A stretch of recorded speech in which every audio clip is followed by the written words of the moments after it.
तो F is directly proportional to delta P upon में delta T, ठीक है। तो force according to Newton second law, force is directly proportional to the rate of change of momentum, ठीक है।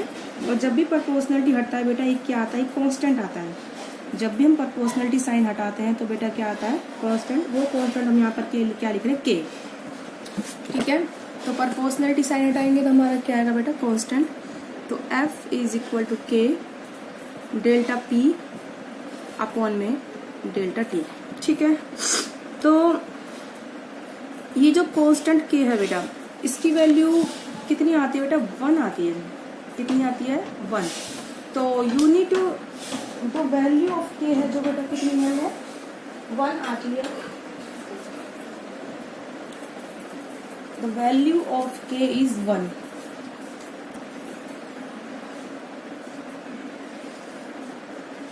ठीक है। तो ये आपका हो जाएगा F is equal to the delta P upon में डेल्टा T, ठीक है।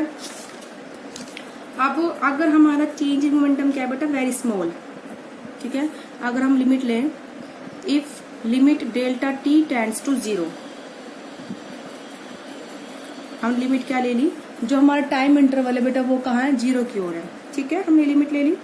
तो ये जो होता है delta P upon delta PT क्या बन जाएगा बेटा, dP अपॉन में dt, ठीक है। हमेशा इस चीज को याद रखना, जब भी हम लिमिट लगाते हैं नीचे टाइम की कि डेल्टा T टेंड्स टू 0, तो डेल्टा किस में चेंज होता है बेटा, dP डिफरेंशिएशन में चेंज होता है, डिफरेंशियल कोफिशिएंट में, ठीक है। तो इस तरीके से F is equal to limit delta T tends to 0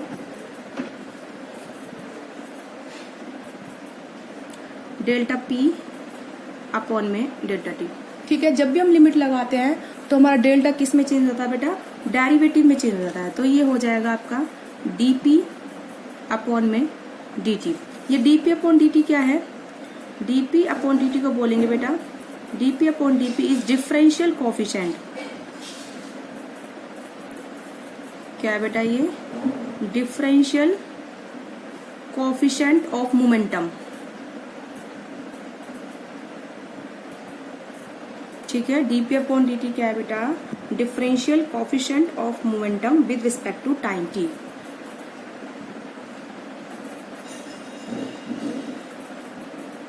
ठीक है। इस तरीके से तो हमारा फॉर्मूला बन गया F is equal to dP upon में dt, ठीक है। और P कितना है, mv, तो इसको P is equal to mv होता है, इसको इधर इक्वेशन नंबर 1, ठीक है। तो आप पुट करोगे equation number 1 in 2 from equation 1, ठीक है। इक्वेशन 2 बिकम्स, ठीक है। तो हमारा ये हो जाएगा F is equal to the D by D T mass and velocity का प्रोडक्ट, तो m dv अपॉन में dt, ठीक है। dv अपॉन dt क्या हो जाएगा बेटा, एक्सेलरेशन ये होता है। तो F इज इक्वल टू बेटा क्या हो गया, ma। तो फोर्स का दूसरा फॉर्मूला हमारा बेटा क्या आ गया, मास इनटू एक्सेलरेशन, ठीक है। तो इसको आप याद रखना, एक तो फॉर्मूला होता है फोर्स का dP अपॉन dt, दूसरा हो गया बेटा मास इनटू एक्सेलरेशन, ठीक है। और एक्सेलरेशन इज वेक्टर क्वांटिटी होती है, तो मास एक स्केलर क्वांटिटी है, तो फोर्स कैसी क्वांटिटी बेटा, एक वेक्टर क्वांटिटी है, ठीक है। तो इस तरीके से यानी कि force is equal to the product of the mass and acceleration, ठीक है। Product of the mass and acceleration, ठीक है। तो ये था हमारा न्यूटन सेकंड लॉ की कंप्लीट एक्सप्लेनेशन, ठीक है। हमारा F is equal to dP upon dt से F force is directly proportional to rate of change of linear momentum से हमने क्या निकल रहा है बेटा, force is equal to ma। Okay, I hope आप लोगों को समझ में आया होगा, ठीक है। तो लिख लो चाहे आप यहाँ पे, हेयर A इज एक्सेलरेशन, ठीक है।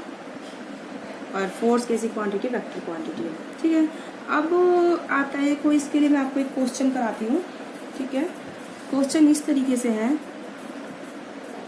कि एक कांस्टेंट फोर्स है, ठीक है, acting on a body of mass 3 kg, a constant force, ठीक है, एफ है, acting on body of mass 3 kg, ठीक है, चेंजेज इट्स स्पीड, उसको स्पीड को क्या करता है बेटा, चेंज करता है, ठीक है, फ्रॉम 2 मीटर पर सेकेंड टू 3.5 मीटर पर सेकेंड इन 25 सेकेंड, ठीक है। और डायरेक्शन ऑफ मोशन क्या है, रिमेन्स अनचेंज। तो हमें बताना है calculate magnitude and direction of the force, ठीक है, ये स्टेटमेंट है। हमें क्या बताना बेटा, magnitude and direction of force. देखो बेटा यहाँ पर मास कितना है बेटा हमारा, 3 kg, कितना मास है बेटा, 3 किलोग्राम, एंड वेलोसिटी कितनी इनिशियल 2 मीटर पर सेकेंड, 2 मीटर पर सेकेंड, और फाइनल वेलोसिटी कितनी बेटा 3.5 मीटर पर सेकेंड।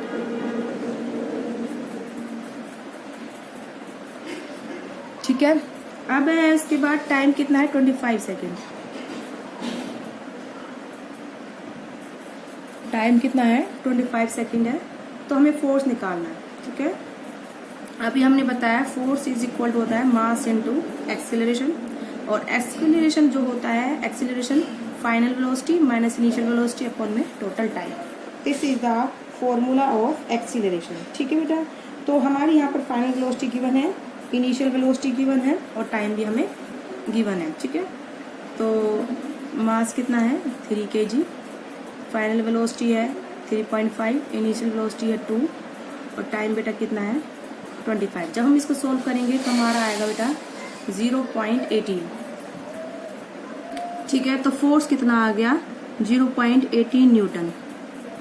अब उसने पूछा है डायरेक्शन ऑफ फोर्स, ठीक है।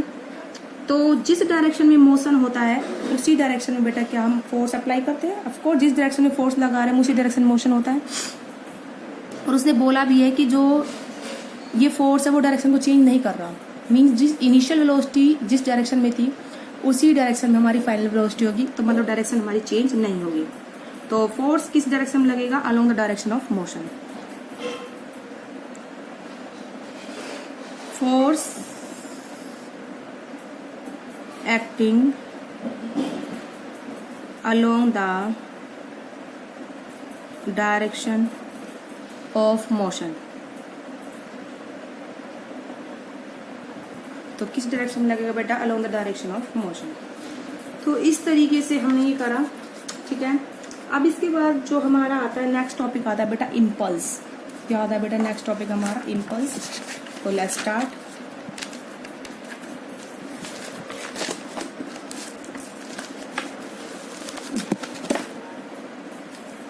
Now start the impulse.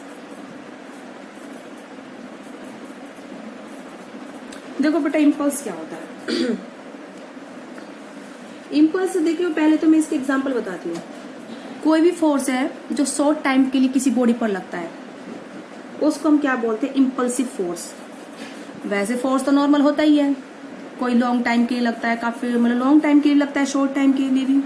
तो जो उसमें शॉर्ट टाइम के लिए जो हमारा फोर्स लगता है उसको हम बोलते हैं इम्पल्सिव फोर्स। क्या बोलते हैं, इम्पल्सिव फोर्स। इसके काफी एग्जांपल है। जैसे कोई बॉल है उसको हिट करते हैं हम बैट पर, तो जब वो बैट पर हिट हुई एकदम से उसने बैट पर फोर्स लगाया, बहुत ही कम टाइम के अंदर लगाया, तो वो कौन सा फोर्स है, जो बॉल लगा रही है बैट पर, इम्पल्सिव फोर्स। कैसा फोर्स है बेटा वो, इम्पल्सिव फोर्स। ऐसे ही हम कोई किसी भी नेल यानी कि चोभे को किसी भी लकड़ी में, लकड़ी के बॉक्स में हम क्या करते हैं, उसको हैमर के थ्रू लकड़ी के बॉक्स में उसको हैमर के, जैसे हमारा ये लकड़ी का बॉक्स है उसके ऊपर हम नेल को क्या करते हैं, हैमर के थ्रू ठोकते हैं।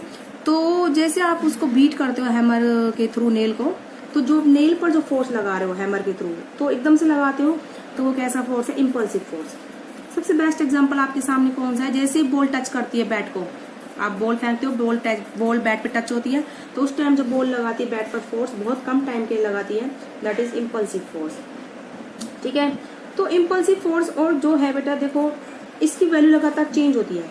जैसे ये हमारा बैट है, ठीक है, बॉल आई, जैसे बॉल एकदम से हिट करेगी तो एकदम से फोर्स लगेगा तेज, पहले फोर्स 0 था, फिर एकदम से बढ़ा, फिर एकदम से वो धीरे धीरे क्या हो जाएगा, कम हो जाएगा। तो इम्पल्सिव फोर्स की क्या वैल्यू क्या है, चेंज होती रहती है, 0 से मैक्सिमम, फिर मैक्सिमम टू 0। देखो पहले बॉल टच करेगी, उससे जस्ट पहले 0 फोर्स है, टच कर एकदम से फोर्स बड़ा मैक्सिमम हुआ, फिर बॉल वापिस चली जाती है दूसरी डायरेक्शन में, तो मैक्सिमम को फोर्स यानी कि घट गया वहां से, मैक्सिमम से फिर क्या आया बेटा, 0 की ओर आया। तो इम्पल्सिव फोर्स की वैल्यू लगातार चेंज होती रहती है। ठीक है, तो इसकी वैल्यू 0 से मैक्सिमम होगी पहले, फिर मैक्सिमम टू 0। और देखो ये शॉर्ट टाइम के लिए और लगता है, तो देखो कितनी जल्दी ये काम होगा, यानी कि बहुत कम टाइम के अंदर 0 से मैक्सिमम फोर्स हुआ और मैक्सिमम से 0 हुआ।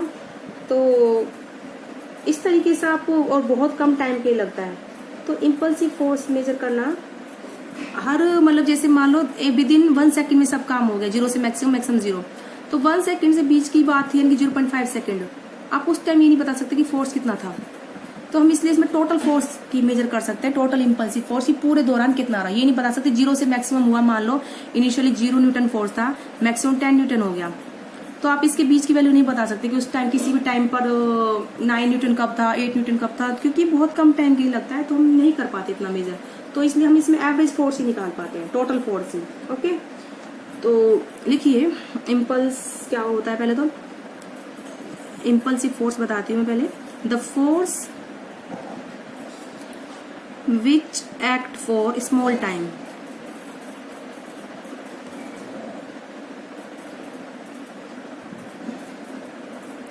स्मॉल और short time is called impulsive force। ठीक है, example hitting a ball with a bat,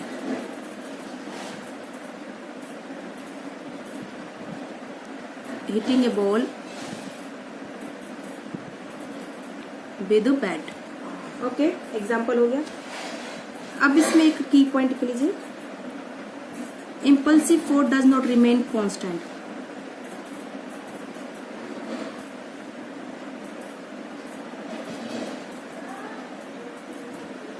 ठीक है,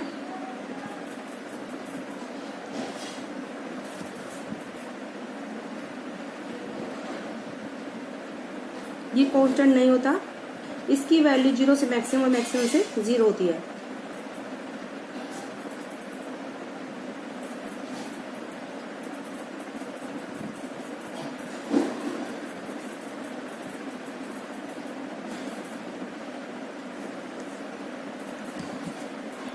Zero to maximum, and after that again maximum to 0।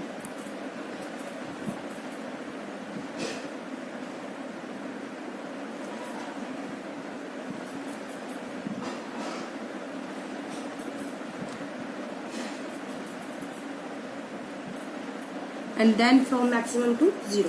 ठीक है, तो इसलिए हम इसकी किसी भी वैल्यू को मेजर करना बहुत टिपिकल काम होता है किसी भी टाइम पे। ठीक है, तो इम्पल्सिव फोर्स की वैल्यू को मेजर करना at a particular time is very impossible. ठीक है, क्योंकि लगातार टाइम के साथ चेंज होता है, इसलिए हम क्या करते हैं, इसका टोटल इफेक्ट मेजर करते हैं। ठीक है, तो टोटल इफेक्ट जो होगा फोर्स का उसको हम क्या बोलेंगे, इम्पल्स। ठीक है, तो इम्पल्स क्या हो गया, यहीं से डेफिनेशन बनती है इसकी, impulse is measure of total effect of force.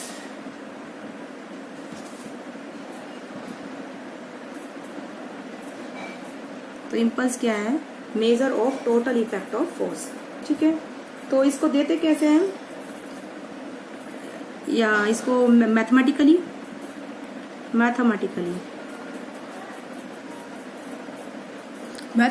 क्या होता है but it is the product of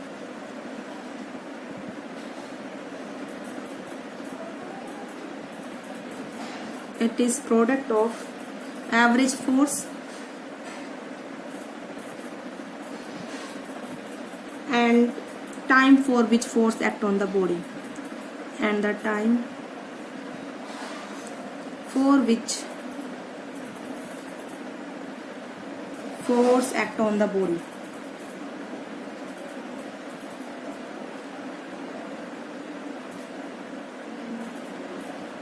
ठीक है, तो इम्पल्स क्या हो गया, एवरेज फोर्स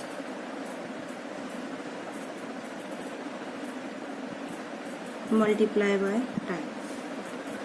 ठीक है, तो अब देखो इसका derivation according to Newton second law.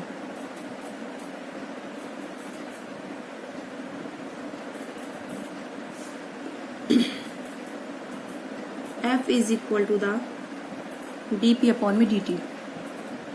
ठीक है, तो इट मीन्स F dt, इसको मल्टीप्लाई करो इधर, is equal to dp।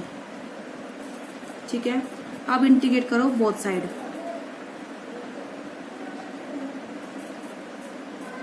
Now integrating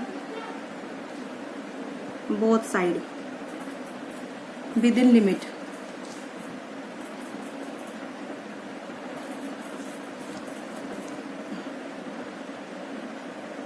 ठीक है, लिमिट देखो, इनिशियली जब फोर्स लगना शुरू होगा उससे पहले 0 टाइम था, मान लो कितने टाइम के लिए लगा बेटा, t टाइम के लिए। ठीक है, तो मोमेंटम कितना चेंज हो गया बेटा, इनिशियल p1 से p2 dp। हमने इसको इंटीग्रेट करा दोनों तरफ, लिमिट 0 से t और मोमेंटम p1 से p2।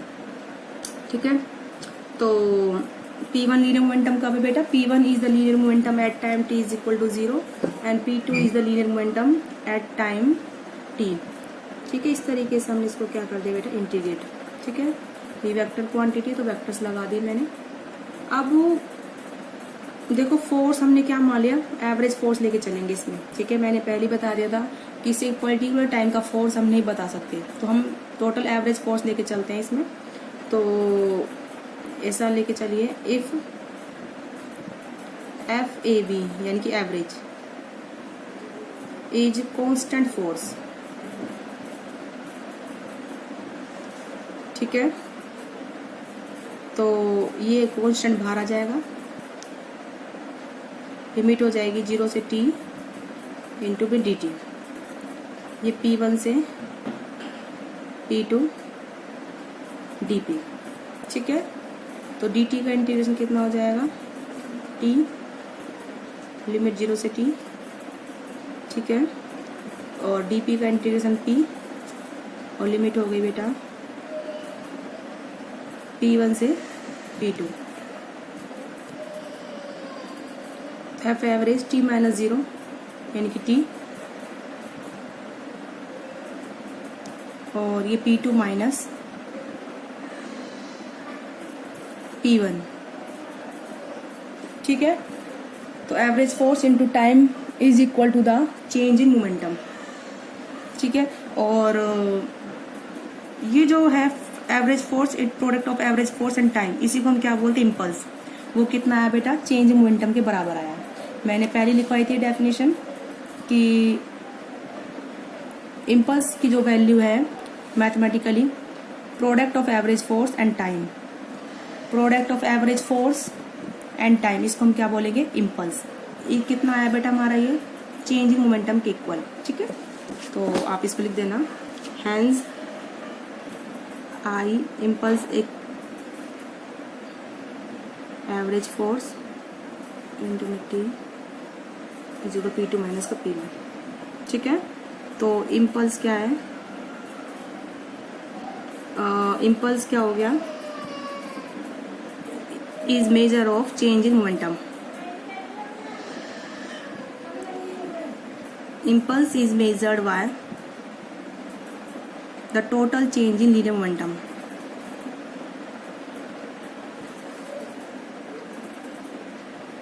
Impulse is measured by the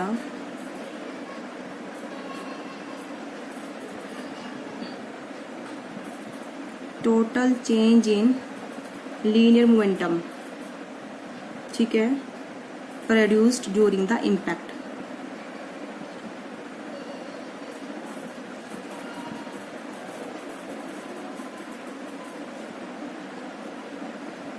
during the impact, okay.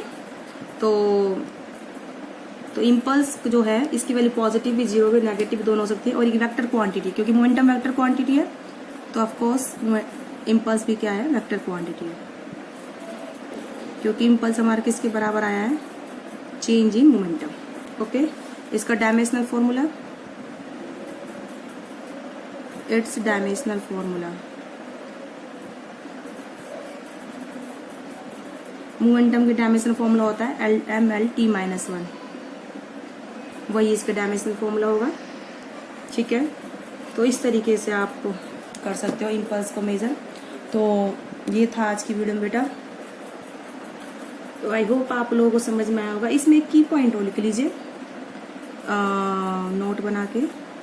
अगर हम ग्राफ बनाए एवरेज फोर्स और टाइम का, मान लो टी टाइम के लिए हमारा इम्पल्स लगाए, इनिशियली यहाँ पर मान लो इस टाइम पर लगना शुरू हुआ, टाइम T2 तक लगाए। मैंने बताया इसकी वैल्यू पहले 0 जाती है, मैक्सिमम 0 से मैक्सिमम, फिर मैक्सिमम से 0, इस तरीके से इसका ग्राफ बनता है, ठीक है। टाइम T2 है, तो यहाँ पर हमने टाइम एक्सिस लिया है ये, और ये हमारा क्या है बेटा,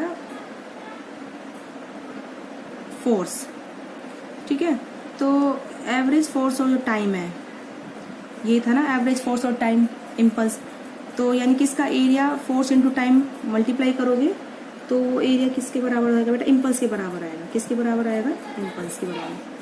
तो इसका आप एरिया निकाल सकते हो, ठीक है। मान लो आपने DT इंटरवल के लिए लिया, ये आपका DT इंटरवल है, इस दौरान फोर्स क्या रहा, कांस्टेंट रहा, कितना फोर्स लगा है मान लो F, तो इसका एरिया कितना हो गया, ये लेंथ, ये ब्रेथ, लेंथ हो गई F, ये हो गई ब्रेथ DT, तो F इंटू DT पूरा की कहाँ से कहाँ तक लिमिट लगेगी, T1 से लेकर T2 तक, ठीक है। T1 से लेकर T2 ऑफ DT, तो किसके बराबर आएगा, एरिया, ठीक है। एरिया कितना है बेटा, ABC, ठीक है, A, तो एरिया ABCA, ये पोर्शन एरिया का हो गया, ठीक है। तो ये हमारा किसका फॉर्मूला होता है, इम्पल्स का होता है। तो इम्पल्स किससे मिलेगा हमें, impulse is equal to the area enclosed by the force and area enclosed by the curve by the force and time axis, ठीक है। इट मीन्स, देखो बेटा मैंने ग्राफ बताया, मैंने तुमको इम्पल्सिव फोर्स पहले मैक्सिमम जाता है, फिर 0 पे आता है, मान लो T1 से T2 टाइम में ये काम हुआ। अब हमने इसमें से थोड़ा सा फोर्स स्ट्रिप कट कर ली DT इंटरवल की, यहाँ पर फोर्स कितना है, मान लो इस दौरान कांस्टेंट F है, इसका एरिया हो गया, ये लेंथ हो गई, ये ब्रेथ हो गई, F into DT।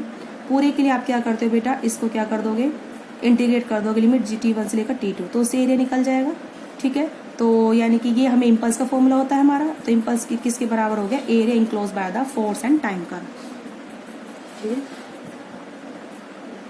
It means impulse is a force which is equal to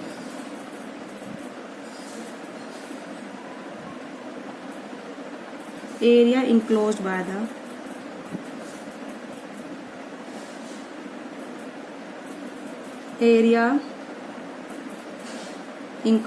the force curve and time axis, ठीक है। Area enclose bye the curve of force and time axis. तो आज की वीडियो में बेटा इतना ही, आई होप आप लोग अच्छे समझ में आया होगा। नेक्स्ट वीडियो में हम इसकी applications and concept of impulse के बताएंगे, and after that third law of motion की डिटेल। ओके बेटा।